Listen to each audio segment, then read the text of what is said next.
Well, you're watching ABC News Live reports. Time now for our medical checkup. Flu season is hitting the UK earlier than usual, with cases there 3 times higher than this time last year. This latest strain is prompting some concern right here in the U.S. Flu activity is already showing some signs of rising early. Dr. Darien Sutton is here now to break it all down. So, Doctor, what are we seeing in terms of flu activity overseas?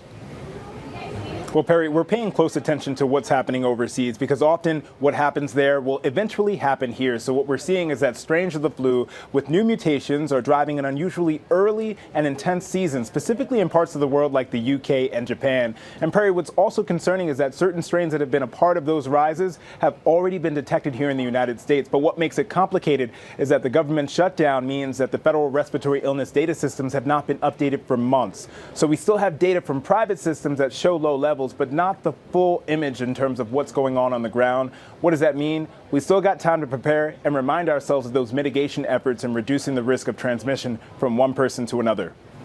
And there was a record number of children that died from the flu last season. What do parents have to know as we go into winter? Important to acknowledge that, especially given the fact that we've seen a decrease in the amount of children that have gotten vaccinated. This past season, less than 50%. That's about 5 points lower than the season before. And Perry, that's about 14 points lower than the pre-pandemic numbers that we're seeing. Important to note here, there is no new data. This is a result of vaccine hesitation that unfortunately has resulted from the misinformation that has spread. So for parents to understand, last year we saw the highest number of pediatric deaths from influenza, 281 deaths from influenza. And more than 40% of those deaths had no underlying history, meaning that a reminder that the flu has no prejudice in who it infects. And the best way to get protected is not only practicing those efforts in terms of washing our hands and cleaning surfaces and wearing masks in high-risk areas, but also getting vaccinated. And Darien, remind us, who is eligible for the flu shot and what kind of vaccines are available right now?